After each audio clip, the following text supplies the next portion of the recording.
वृत्रासुर कितना दीन था। वह कहता है कि मैं भगवान की सेवा करने के लिए तो अपात्र हूँ, अतः भगवान के दासों के दास की भी सेवा करूँगा। मैं भगवान के सेवक वैष्णवों की सेवा करूँगा। मैंने सभी इंद्रियों को भक्ति रस का दान किया। मेरी वाणी कृष्ण कीर्तन करे, मेरे कान आपकी कथा सुने। वैराग के बिना भक्ति दृढ़ नहीं हो पाती। भक्ति भोग के लिए मत करो, भक्ति तो भगवान के लिए ही की जाती है। दूसरा श्लोक वैराग्य का है। वृत्रासुर भक्ति द्वारा इंद्र का राज्य या मोक्ष पाने की अभिलाषा नहीं करता। भगवान ने वृत्रासुर से पूछा कि वैष्णवों की सेवा करके तुझे कुछ मांगना है क्या? तो उसने उत्तर दिया कि मुझे स्वर्ग तो क्या, ब्रह्मलोक के राज्य की भी इच्छा नहीं है। भोग भक्ति में बाधक है। आजकल तो शिक्षा ही ऐसी दी जा रही है कि जिससे विषय वासना बढ़ती जा रही है, और विषय वासना बढ़ने के कारण जीवन भी बिगड़ता जा रहा है।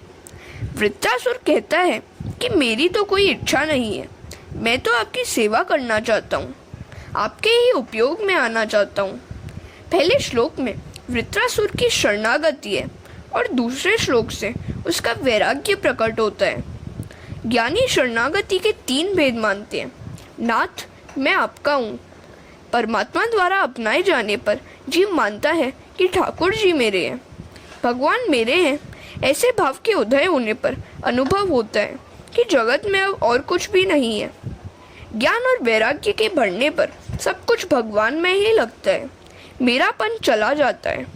अहम ब्रह्मास्मि की प्रतीति होने लगती है। जगत में उसके लिए भगवान के सिवा और कुछ भी नहीं रह जाता। मैं नहीं रह पाता, वह मैं ईश्वर में विलीन हो जाता है। वैष्णव के बिना शरणागति दृढ़ नहीं हो सकती। तीसरे श्लोक में प्रार्थना की गई है कि हे प्रभु, आपके दर्शन के हेतु मुझे आतुर बनाए। परमात्मा पूर्ण प्रेम मांगते हैं, पर जीव उन्हें पूर्ण प्रेम नहीं देता, अतः उनको वह भाता नहीं है। जीव अपना प्रेम देता है स्त्री पुत्र आदि को। अतः वृत्रासुर कहता है कि मेरी तो एक ही इच्छा है कि आपके दर्शनों के लिए मैं आतुर बनूं। चौथे श्लोक में वृत्रासुर ने सत्संग की अभिलाषा व्यक्त की है। वह कहता है कि यदि पुनर्जन्म मिलना ही है तो हे प्रभु, आप मुझे वैष्णव के घर की गाय ही बनाएं। यदि मेरा दूध प्रभु के उपयोग में आने वाला हो तो मैं पशु भी बनने को तैयार हूँ। पशु शरीर में भी मुझे सत्संग ही मिले। वृत्रासुर ने तो ऐसी स्तुति की कि इंद्रासन भी डोलने लगा। भक्ति भगवान को परतंत्र बना देती है, अर्थात भक्ति भगवान को भक्त के वश में कर देती है। अतः भगवान मुक्ति तो देते हैं, भक्ति नहीं। भगवान जब कृपा करते हैं तब वे अंत में नष्ट होने वाली संपत्ति नहीं, भक्ति ही देते हैं। भगवान मुक्ति तो शीघ्र दे भी देते हैं, पर भक्ति नहीं, क्योंकि यदि भगवान भक्ति दे दे तो उन्हें भक्त का सेवक भी बनना पड़ जाता है। भक्ति स्वतंत्र परमात्मा को प्रेम के बंधन से बांध देती है।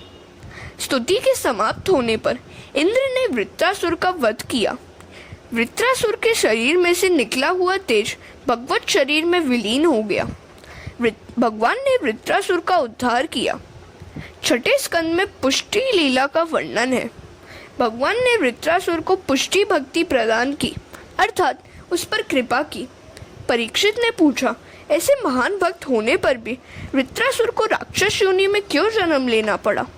उसे ऐसी तीव्र हरि भक्ति कैसे प्राप्त हुई?